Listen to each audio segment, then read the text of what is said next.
Good morning. My name is Marquette Elliott. I'm the executive director of an organization called Shoot Hoops Not Guns. I also advocate against the gun violence. What brings me here today is my support for the families that are here, countless parents. Being in the community, seeing devastating acts of violence is what really angered me and motivated me to become an activist. I've seen countless homicides, innocent people who do nothing but good, such as this wonderful officer here, and then he winds up in the situation he's in. Just to give you a quick story of mine that really motivated me and geared me into taking action against gun violence was, I was setting up an all-star basketball game, and I had a very high-profile young man that was supposed to play in the game. Very good young man, promising future. He most likely could have played in the NBA. Before I could make the call to this young man, by the way, his name is Sandy Brock, I learned from people in the neighborhood that he was gunned down brutally, just sitting in a vehicle, had nothing to do with anything, just in the wrong place at the wrong time. That pretty much angered me. That and attending countless funerals and wakes of people who weren't even old enough to vote, never got married, never had children, never did any of these sort of things. This was an outrage to me, and it made me become a community activist. It made me want to come out and support many of the families that I know personally that are here that took a tremendous loss. So, if there's one thing I could say as New Yorkers, we definitely have to come together, and we have to do all we can to put an end to gun violence, and we have to continue to press on for tougher gun laws. And it's going to start from the government level all the way down to law enforcement. So again, I'm Marquette Elliott, and this is my stance on this. Thank you. My name is Terry Cohen. My sister Ellen was killed when her husband was showing her how to use a handgun. The handgun went off, and she was immediately killed. They had been married for 6 months.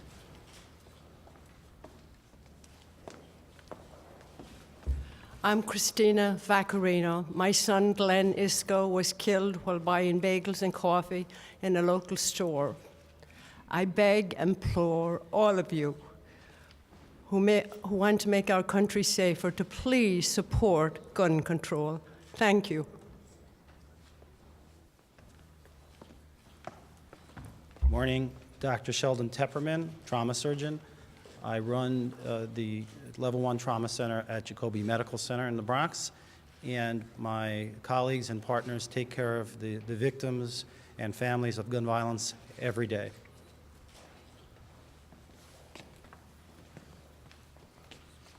Good morning. My name is Ms. Mercer. My son was shot and murdered September the 14th in Harlem. This is his picture.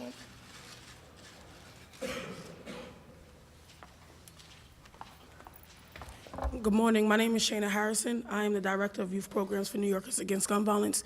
I stand here today to represent my cousin, Tayshawn Lee, who was gunned down in 2009, and not just him, but the 85 students that I have who stand up every single day and represent gun violence prevention.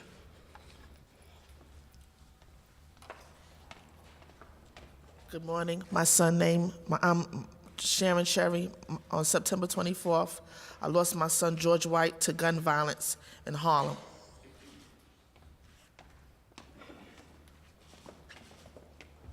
Good morning. My name is Lisa Baez. I just recently lost my daughter Cheyenne Baez to gun violence, October 3rd in Harlem. I'm here to say that we need help in Harlem. We need unity in our community.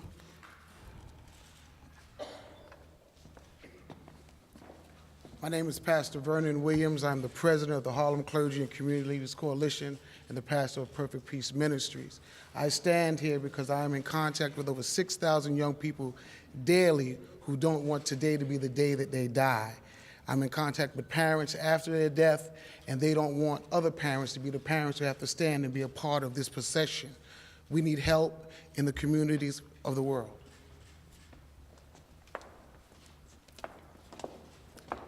My name is Rebecca Pryor. When I was 14, my friend Alex Wake was killed by her stepfather when he killed her mother, her grandparents, and himself as well.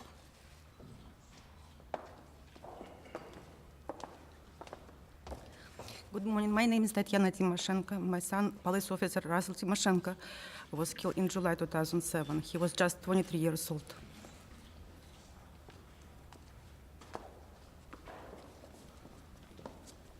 My name is Joanne Soto. I lost my son, Londell Bird, 17 years old, on December 4th, 2010, to gun violence.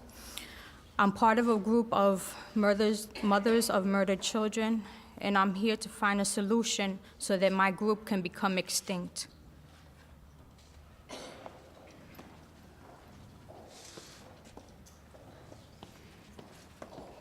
Good morning. My name is Diana Rodriguez. I lost my daughter, Samantha Guzman, Mother's Day, almost 5 years ago, to illegal gun violence. I must say that 5 years ago, my heart went out to other parents that have lost loved ones. For me, this year has been really hard because I know a very personal friend of mine, Lisa Baez, have also lost her daughter. No one knows the pain that we feel. But we're here to let it be known. Something has to be done. We need to unite and we need to gain control of the violence that's going on in all our communities. I'm from Staten Island, and that's all that I hear is gun violence going on everywhere that I go, and it has to stop. And we're here just so we can get the support that we need. Our children needs to be saved. I mean, I have 4 of the children, and I have 6 grandchildren. And I have to say, I don't want to ever have to stand in front of another camera to say that I lost my child to gun violence. And we need to take a stand because it's ridiculous. And I'm angry. I'm very angry right now because the person that murdered my daughter still hasn't been found. He's still living out in the streets. And I lost my daughter on Mother's Day, so Mother's Days for me will never, ever be the same.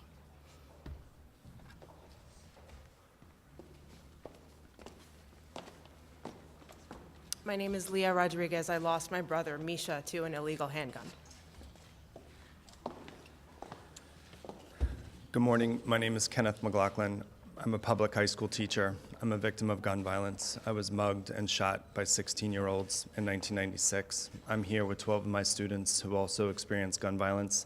They're working with New Yorkers Against Gun Violence and Downtown Community Television with a campaign called Beyond Bullets. Thank you. Good morning. My name is Lori Haas. My daughter Emily was shot twice in the back of the head on April 16th, 2007 at the Virginia Tech tragedy. She was in the right place at the right time, and so many others did not survive that day. I represent those who did survive. Thank you. Good morning. I'm Brian Miller. I'm project director of Ceasefire New Jersey. I'm also director of Heeding God's Call, which is a faith-based campaign to prevent gun violence. And I'm here because my only brother, FBI Special Agent Mike Miller, was shot and killed in a massacre at Washington, D.C. in 1994 by a lone gunman wielding an assault pistol that had been illegally trafficked.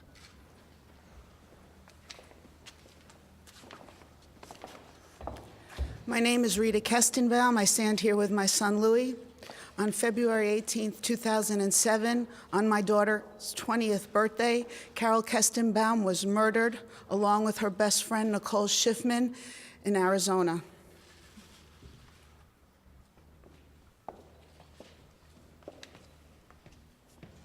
Good morning. My name is Lynette Alamadine. I'm from Boston, Massachusetts. My son, Ross, was killed in April 16th, 2007 at the Virginia Tech massacre, and he was sitting in his French class where he supposed to be, and he was killed by a mentally ill student that got a hold of a gun, and no one should experience this. Something has to be done. And I hold a lock of his hair in my locket, and that's all I have left. And it just changes the dynamics of family, friends, and you can't imagine. Hopefully no one will have to go through this like we have, and it will just continue. Thanks.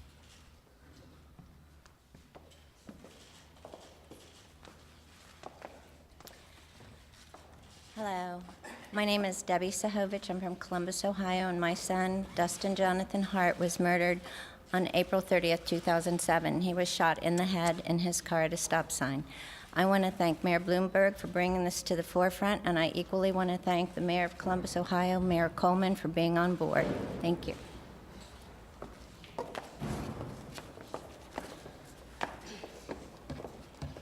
My name is Devorah Halberstam. My son Ari was murdered on the Brooklyn Bridge on March 1st, 1994, in a terrorist attack with an Uzi machine gun, Rashid Baz, set on automatic, shooting over 40 rounds of ammunition across the entire length of the Brooklyn Bridge. Thank you, Mayor Bloomberg, for remembering the victims today. My name is Rhonda Samaha. My sister Rima, at 18 years old, was killed in her French class at the Virginia Tech shootings in 2007.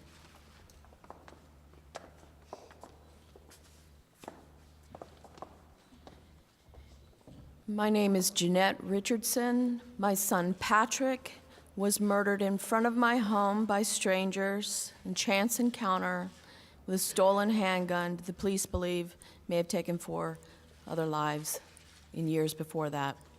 He died instantly. We watched him die, and something's got to change. Enough is enough.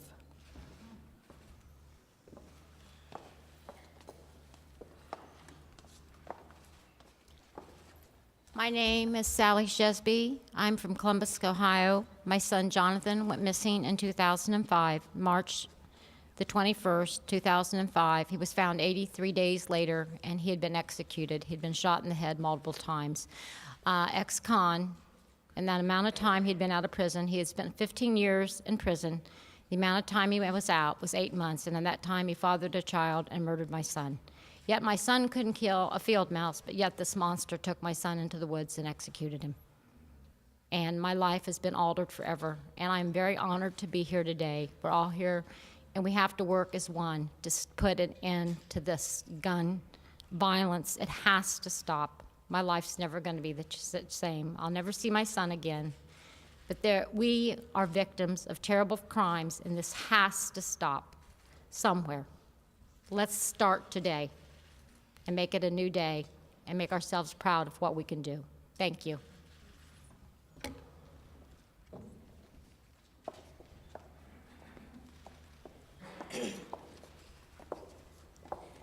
Hi, my name is Gemma Vasquez. I'm the mom of Ada Vasquez. She got shot on the 19th of November on her way from school. I'm fortunate to have my daughter alive still. Thank you.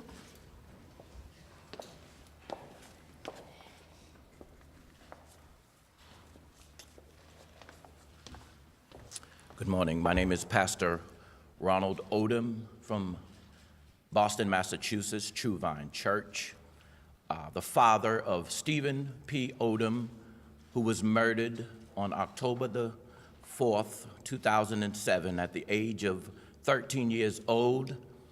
And this Wednesday, we would be celebrating his 17th birthday. My name is Kim Odom, Pastor Kim Odom, the mother of Stephen Odom. And as my husband said, Stephen's birthday is Wednesday, January 26th. He would be 17 years old. Stephen writes in a peace journal. He attended the James P. Timothy School. And in his peace journal, he writes, "It's a shame that people get shot and killed every day. Today, we are here to honor Stephen's voice as he would be turning 17 years old Wednesday, January 26th.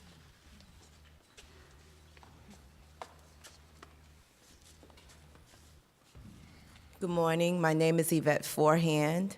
My son was Rory Forehand. He was murdered February 24, 2007 in East Harlem. His murder still remains unsolved.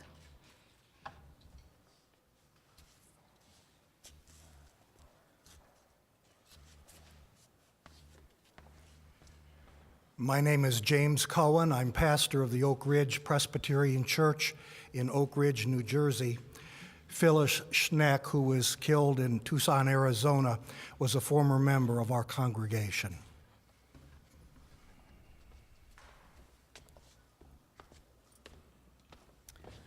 My name is Toby Hoover. I'm from Toledo, Ohio, and I'm here today because my husband was killed in 1973. That's a long time ago. We had children that were 4 and 8, and I joined these 34 today knowing that there's 34 more that will join us today that are being shot, and we can do something about it. Thank you. Good morning. My name is Gloria Cruz. My niece, Naisha Pearson, was only 10 years old. She was killed before the first day of her 5th grade, so she never got to graduate. I stand here before you today with many, many victims and with Mayor Bloomberg to ask President Obama to start taking action. We are having a horrible, horrible war of our own here, and we are here today not as victims, but as victorious voices to stand up to all gun manufacturers and to everyone to make this law possible. Thank you. My name is Omar Samaha. I'm the brother of Rima Samaha, one of the Virginia Tech one of the victims of the Virginia Tech massacre. She was in her French class doing what she should have been doing, and she was killed by a gunman who was able to purchase guns because of a mental health reporting gap with the federal background check system on 2 separate occasions. That same gunman could still go to a gun show today and purchase guns unchecked.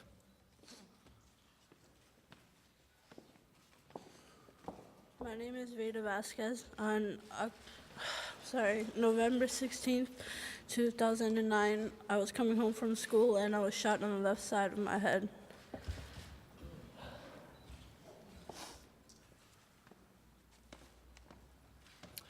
Good morning. My name is Tom Mauser. My son Daniel was one of the victims at Columbine High School. And I'm here today wearing his shoes.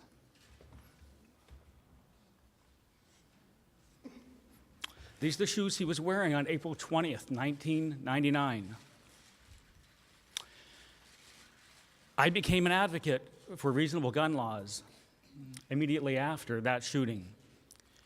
I led the fight to close the gun show loophole in year 2000. We put it on the ballot when the legislature refused to close that loophole to ensure that nobody could go to a gun show and buy a gun without a background check. 70% of the people in Colorado voted and approved that law. It showed that Americans can come together. They can come together and close those kinds of loopholes. And now I'd like to introduce Mayor Bloomberg and Martin Luther King III. Thank you.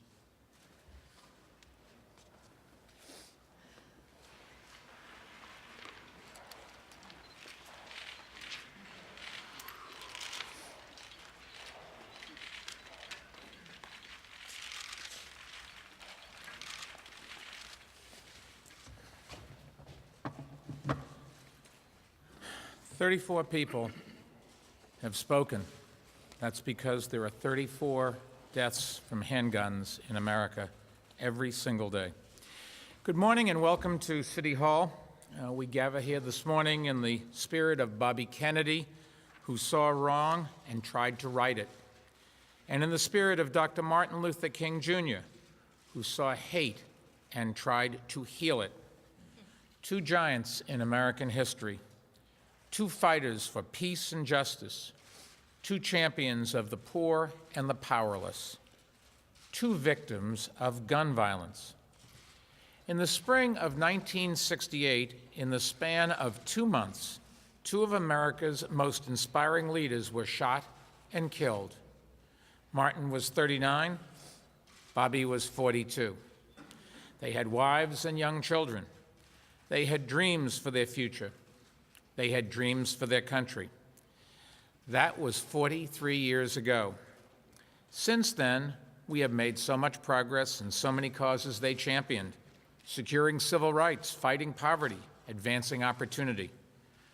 But there is one major area where we have gone backwards: gun violence. Since 1968, more than 400,000 Americans have been murdered with guns. about as many Americans as were killed in all of World War II. Today, I'm honored to be joined by Dr. King's son, Martin Luther King III. Now, we are standing just steps away from where another public servant who was struck down by gunfire, Abraham Lincoln, lay in state after his assassination.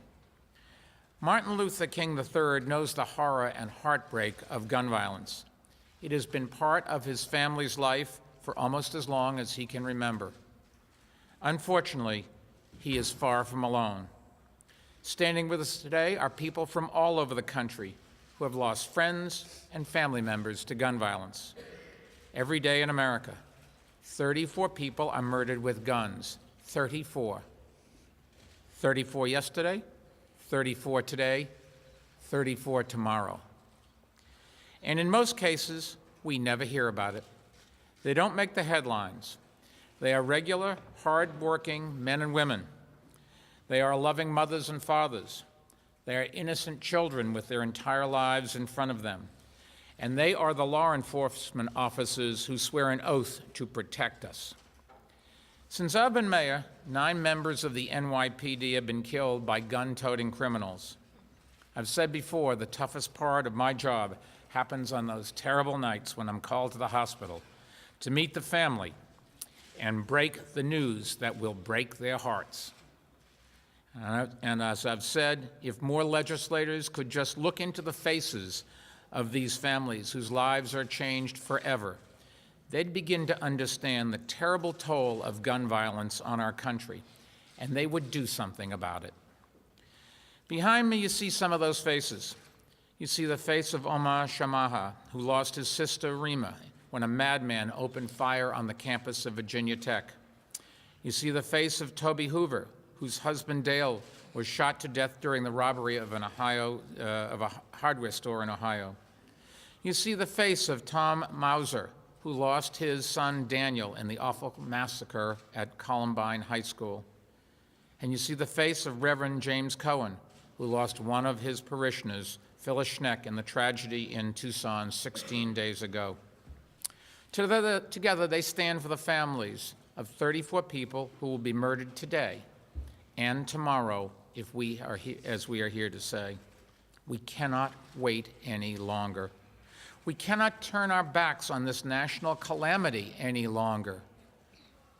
We cannot accept that 34 Americans will be murdered with guns in all of our tomorrows. Dr. King spoke of the fierce urgency of now. You see the fierce urgency of now in these faces. You see it in faces of police chiefs across the country. You see it in the faces of family members and friends from small towns and big cities who have lost loved ones to gun violence. You see the fierce urgency of now everywhere, except in Washington. It's not always been this way. In the wake of the assassinations of Dr. King and Senator Kennedy, Congress was forced into action. Of course, even then, there was contentious debate about what kind of action that should be.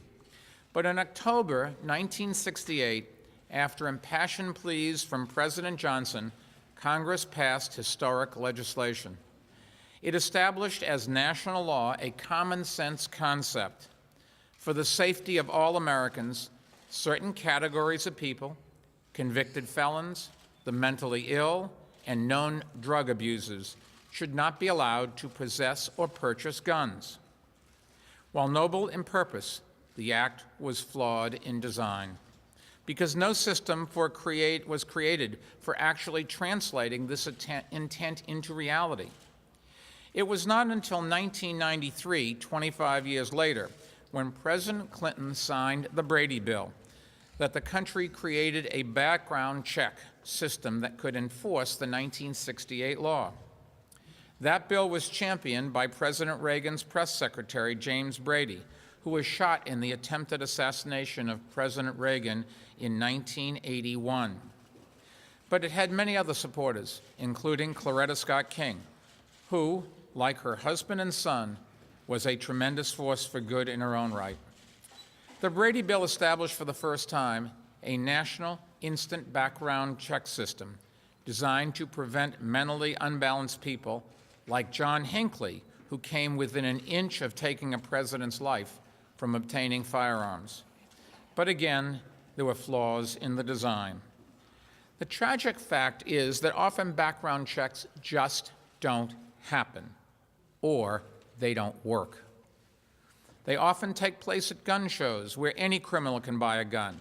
Oh, they often don't take place at gun shows where any criminal can buy a gun. If they had, the Columbine killers may not have gotten access to guns.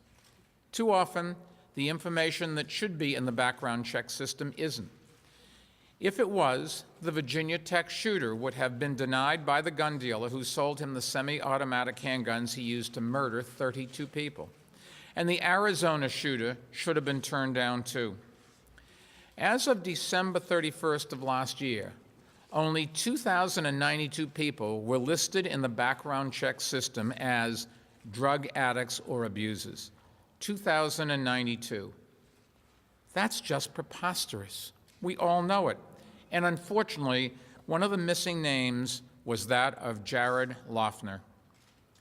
The time has clearly come to finally fulfill the intent of the 1968 law and the Brady Bill by creating a genuine, credible background check system for the sale of firearms.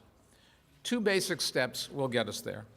First, let's finally fulfill the intent of the 1968 law by fixing the broken background check system. It should contain all the records of felony convictions, domestic violence misdemeanors and protective orders, drug use and addiction, and determinations of mental illness that would prevent these categories of troubled people from buying guns. Almost 4 years ago, in the wake of the Virginia Tech killings, both houses of Congress unanimously passed a law with that intent, and some progress was made as a result. The number of health records in the background check database, for example, has risen from 300,000 before Virginia Tech to some 1.1 million today. But 10 states have contributed no mental health records, and 18 states have contributed records on fewer than 100 people. And if you include missing felony convictions, domestic violence reports, and drug abuse histories, we know there are millions of records missing from this database. Why? Because, as is so often the case in Washington, actions don't keep pace with rhetoric. So far, only 5%, that's right, 5% of the funds deemed necessary to collect and enter this data has been appropriated to actually do the work. And there are also no real repercussions for states who fail to submit their records. Right now, states collectively stand to lose only $15 million in federal funding if they don't meet their reporting requirements. We have to put more at stake if this is going to be a national priority, and it should be. The new Congress should set a goal of getting this job finished within 3 years, and it should enact the necessary legislation and appropriation to make that happen. Second, we should close the loopholes that permit guns to be sold without background checks, because there are far too many of such sales to the wrong people. In 2009, an investigation by New York City showed that 63% of private sellers approached by investigators sold a gun to a purchaser who explicitly said he probably couldn't pass a background check. Licensed gun dealers are covered by the Brady background check system. But if you buy from a so-called occasional seller at a gun show, for example, or from someone who peddles firearms from the trunk of their car, no background check is required under federal law, no matter if you buy one gun or a small arsenal. Our bipartisan coalition of Mayors Against Illegal Guns has called for ensuring that at least at gun shows, every sale involves a background check. That's an important change because it's the worst and most dangerous example of no background check sales. And all Americans can join our nation's mayors by taking action at www.fixgunchecks.org. But I believe that it is time to go further with a very simple idea. Every gun sale should go through a background check. Of course, there should be reasonable exceptions, and they would include, for example, transfers of guns within families or by wills or to people who have a valid state-issued gun permit that meets or exceeds the federal background check standard. But if we are going to prevent guns from falling into the hands of violent criminals, the mentally unstable, and other already prohibited dangerous persons, we need a comprehensive national background check system with no loopholes. That can be accomplished by requiring that gun sales be checked by licensed gun dealers who will charge a minimal fee for the necessary paperwork. That will protect law-abiding gun owners and protect us all from those who violently, lawless, mentally unstable actions lead to death. At the same time, Congress should get behind the bill introduced by Representative Carolyn McCarthy that would ban high-capacity ammunition magazines. It's really hard to find a rational reason for why extended magazines should be sold to the public at large. It just makes it easier for a lunatic like Jared Loughner to kill people on a mass scale. Now, tomorrow night, President Obama will speak to the nation in his third State of the Union address. With our country still mourning the victims of Tucson, we believe it is an opportunity for our president to make a strong pledge to fix our gun laws and shore up our background check system, because the state of our union includes the tragic reality that 34 Americans are murdered with guns every single day, and most of them are purchased or possessed illegally. Last Monday, when we celebrated Dr. Martin Luther King's birthday, we honored his life and legacy. Given the toll that gun violence takes in our communities, especially minority communities, I'm not sure that there's a better way to honor him than to take the basic actions that could save thousands of lives every single year. And now it's my pleasure to introduce a man who is working across the country to make his father's dream a reality. And I know he is making his father proud, Martin Luther King III.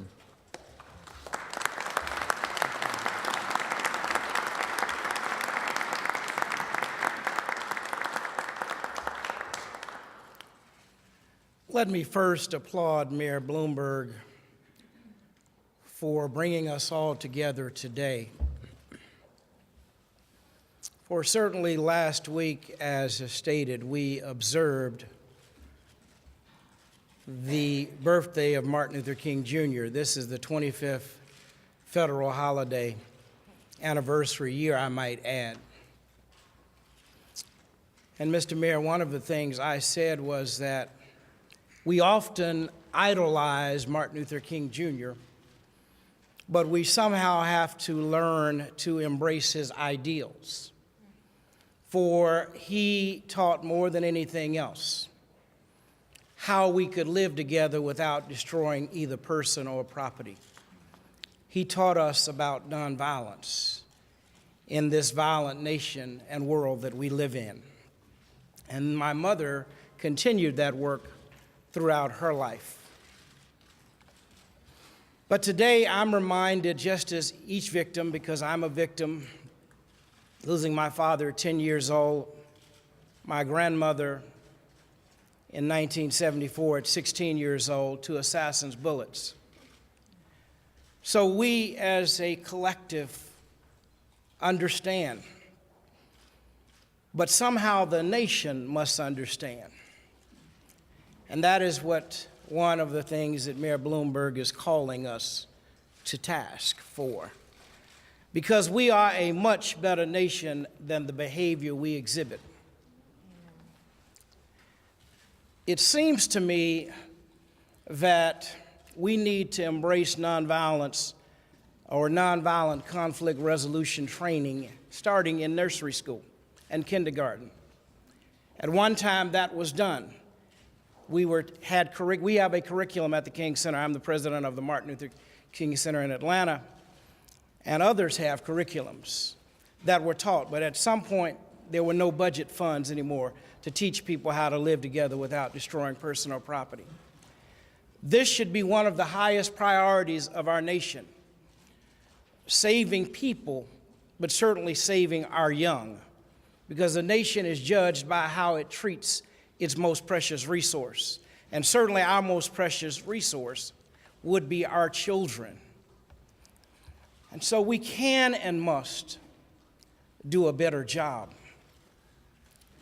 I would only ask us to even consider, as we embrace in dialogue, we must also bring the National Rifle Association to the table to engage in dialogue. If we're going to create what my father would call a nonviolent society, we have to create a culture of nonviolence, just as we have created this culture of violence. Many of what we see on television, very briefly, cartoons, 6 out of 10 of them are violent. Movies, 7 out of 10 of them are violent. Video games, 7 out of 10 of them are about blowing up something and shooting something. And then we go to the theaters, and 6 out of 10 movies in theater are violent, and we don't understand why our society is violent. Until we change what we consume, not censorship, self-censorship, then we're not going to address this issue in our nation that we all call home, that we all love.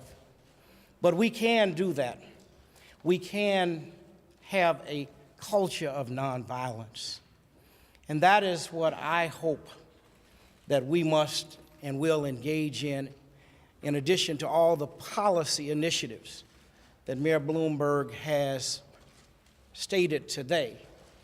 It certainly begins with the local communities, but it also begins, the federal government, along with Congress, must take action.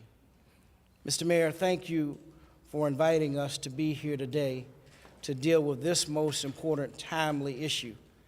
My father would say the time is now, because we can learn to disagree without being disagreeable. Thank you.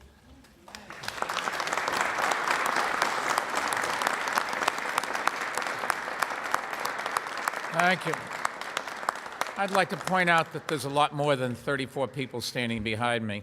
We asked 34 to tell their stories because 34 is the number of people killed every single day in this country, and we wanted to highlight what 34 really means. It's not just 1 or 2. It's an awful lot of people, and it adds up to 400,000 people killed since the last law was enacted. We'll be happy to take a question or two if anybody has any about the subject. Mayor, what have your conversations with the White House been like since the tragedy? Well, I think all levels of government understand what the Mayor's Coalition Against Illegal Guns is trying to do, and there's certainly an awful lot of press about it, so everybody understands the issues.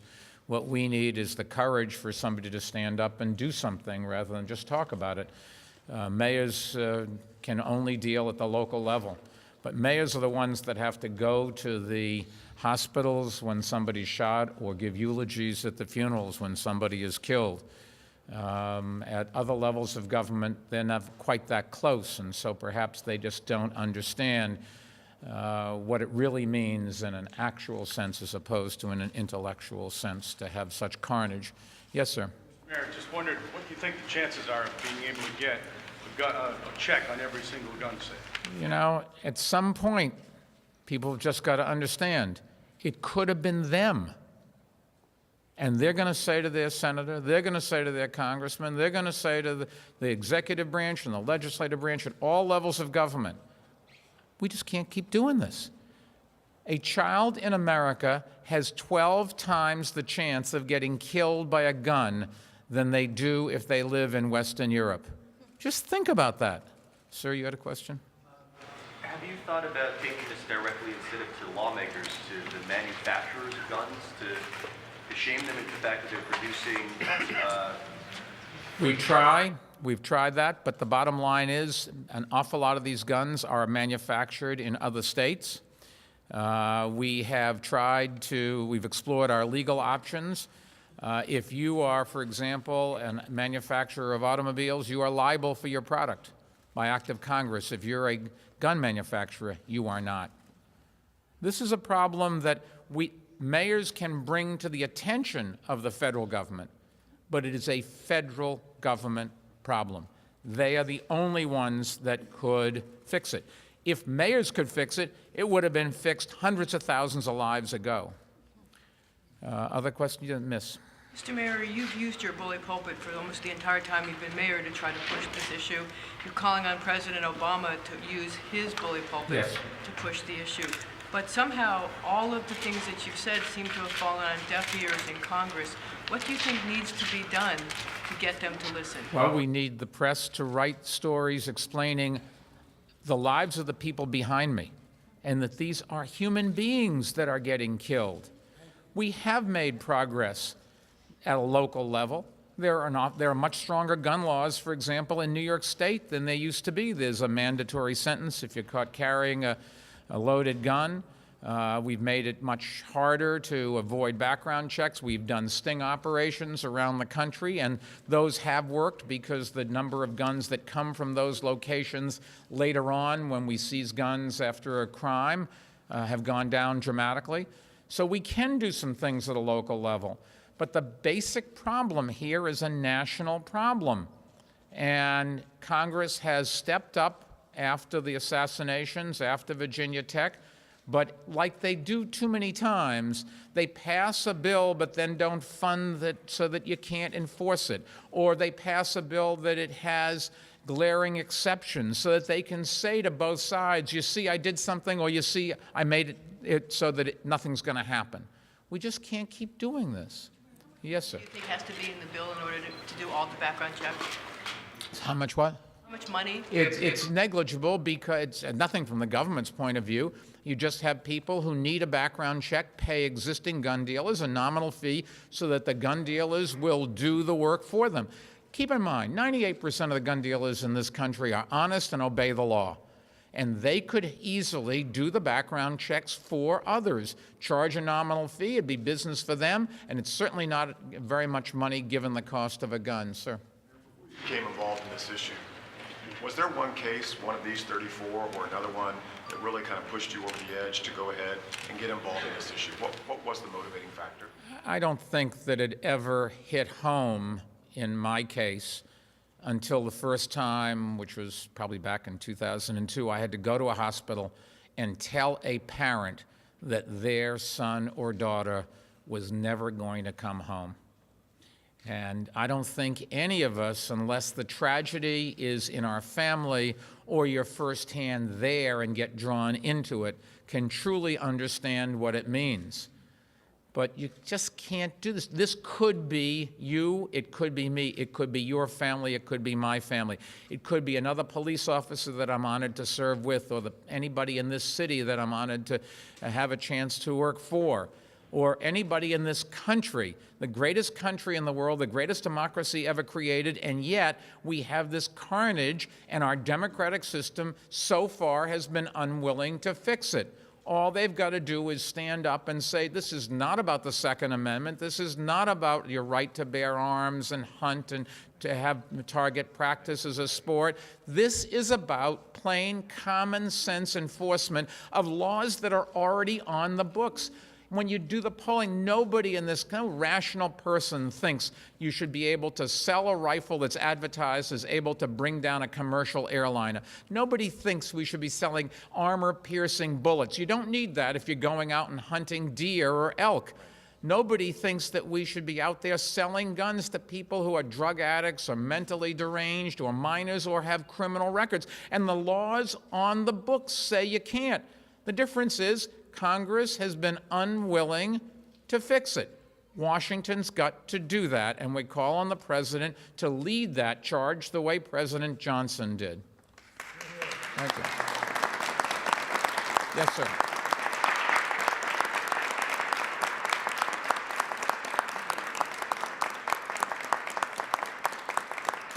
Sir. Mayor, what would you say is the role of the NRA behind this failure to confront this issue? Well, the NRA has taken public stances against the most rational, minimal restrictions or enforcement of laws. I don't understand quite why, because if I were the NRA, I would think that in the end, some disaster is going to happen, or maybe Washington's going to get some courage all of a sudden, and they're going to go in a direction that the NRA doesn't like, only they'll go a lot farther the next time.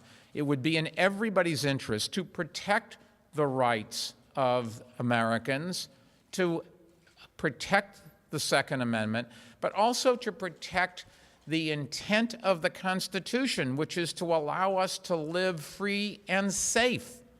And if you are so adamant and so opposed to even rational small prohibition, small enforcement, one of these days it's going to come back and bite you big time. Yes, sir. Mayor, have you had any meetings with representatives of the NRA to discuss these concerns? And I guess secondly, you said that if a gun dealer wanted to have somebody pay a few extra bucks, would that even require legislation? Could you just talk to gun dealers? Well, gun dealers, I'm sure, would do it, but there's no requirement that you go to them. You need the requirement that you have to have documentation that the buyer is legally not prohibited from buying a weapon. In terms of talking to the NRA, I've certainly offered to talk to them, and they have refused to have a meeting with me or anybody from the Mayor's Coalition. Other questions on guns? Yes, sir. Mayor, what made this country to be so violent, one of the most violent country in the world? I don't know what makes it that way. I thought Martin King said it best. If you take a look, our entertainment industry seems to be built around violence. They would say that that's what the public wants, but I think every industry has an obligation to lead. We have worked very hard, for example, in smoking to get the film industry to not glamorize smoking when they make movies or television series. Perhaps it's time to try to get the entertainment industry to voluntarily start understanding what they're doing and not stop worrying so much about their bottom line and worrying about whether, while they're out making this money, their kids are safe at home. Any other questions on guns? Yes. There have been calls that the city boycott blocks, the gun used in Yes. Tucson, and you push back on that. Is that still your position? Police Commissioner and I both feel that it is a non-practical ways to affect change, and all it would do would be to increase the sales of whatever kind of gun we said the manufacturer shouldn't be allowed to, or that we wouldn't buy. Can you see the ads now? You want to buy a gun better than the New York City cops can have? Here, buy my gun. It just would be so counterproductive. And incidentally, if the major manufacturers of guns stop making these expanded magazines, you'd have lots of small companies make the magazines. It's just a piece of sheet metal with a spring in it. It's not that big a deal. You need a law that says these can't be made, can't be sold. And that's the only ways you're going to get it done. Once again, it's up to the federal government. It's up to Washington to do something about this. The rest of us are doing as much as we can. It's time for them to act. Thank you very much.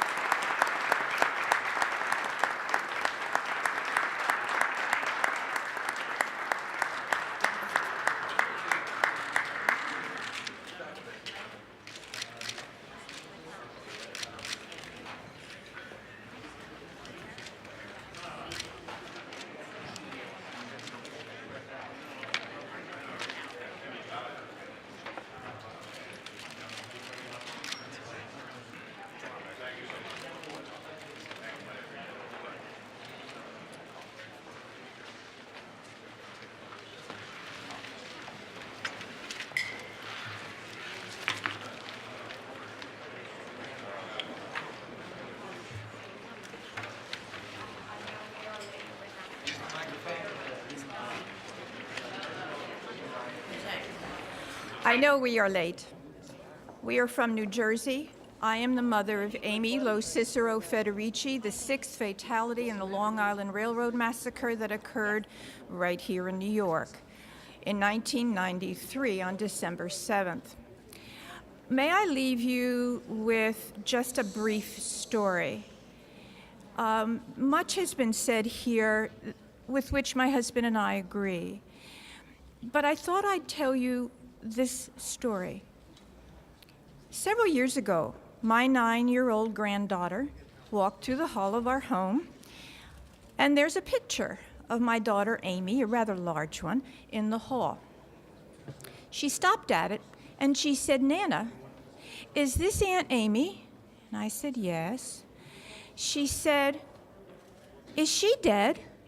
I said, "Yes." She said, "How did she die?" And I said, "An evil, bad man killed her." And then she said, "Will you die, Nana?" And I'm sure she meant, "Will you die in the same way, Nana?" I bent down, I hugged her, I changed the subject because I had no answer. Thank you.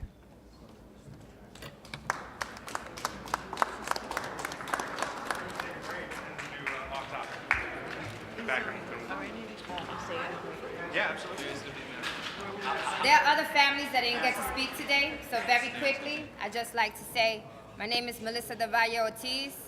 My family was affected twice by gun violence. I lost my uncle, Hector Mercado, in 1985 at a gas station on Bushwick Avenue.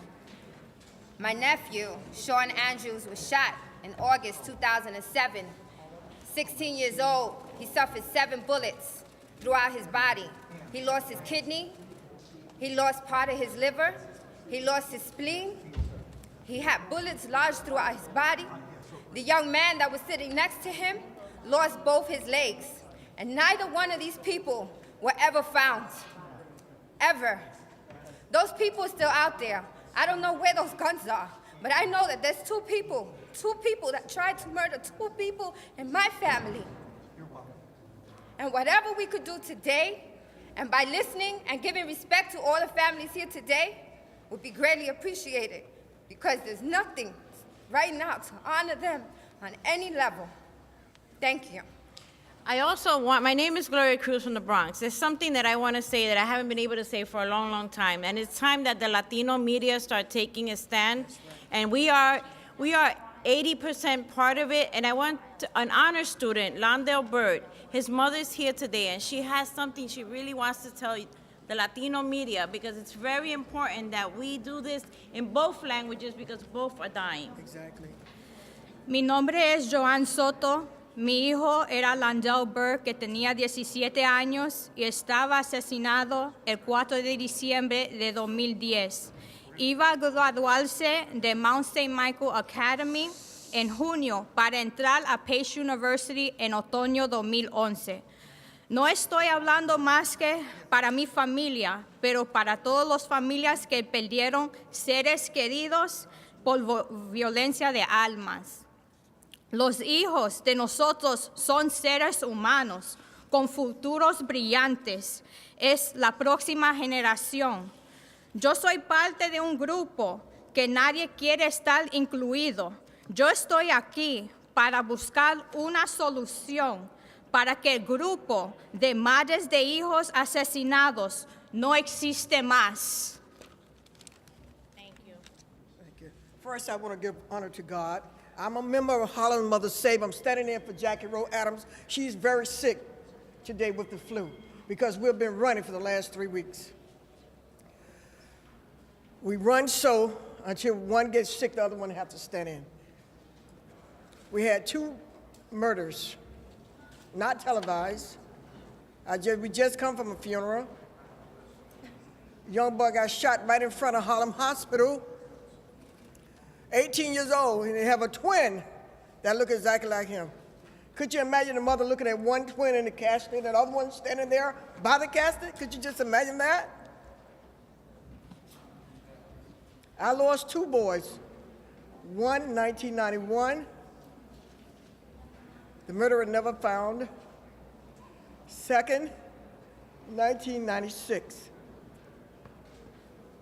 But I'm out here every day, along with Reverend Williams and other groups, every day. Sometimes we can be in my house, my phone ring, I gotta jump up and run. We may be on the west side, we get a call, we gotta go to the east side. This is every day, not just one day, but every day. Our group, www.hollandsmothersave.com. Stop another violent end. Our slogan, put the peace sign up and put the guns down. Anybody that would like to get in touch with us, our number 212-928-0150. Thank you. My name is Ella B. Foster Thomas, working along with Jackie Rowe Adams, Jean Colbert Parker, are the founders. Thank you. We have 10 seconds, Mayor, come back out. 10 seconds. Very, very brief. Okay. Hi, my name is Jeffrey Bradshaw Sr. My son, Jeffrey T. Bradshaw Jr. was murdered. He was shot on the 12th. He was murdered. Well, he died on the 14th. Me and his mother had to take him off of the life support system. My solution to it is neighborhood watch. We gotta get together as parents and take back our communities, opposed to letting the children run the community. It's opposite. We need the money. That's my solution. Great. All right, thanks, guys. Thank you. Hi, my name is Melissa Fowler, and I am a parent leader for the Department of Education and a community advocate. I'm a parent association president for the High School for Enterprise and Business Technology, and I'm part of a campus. We also have Progress High School leadership in our building.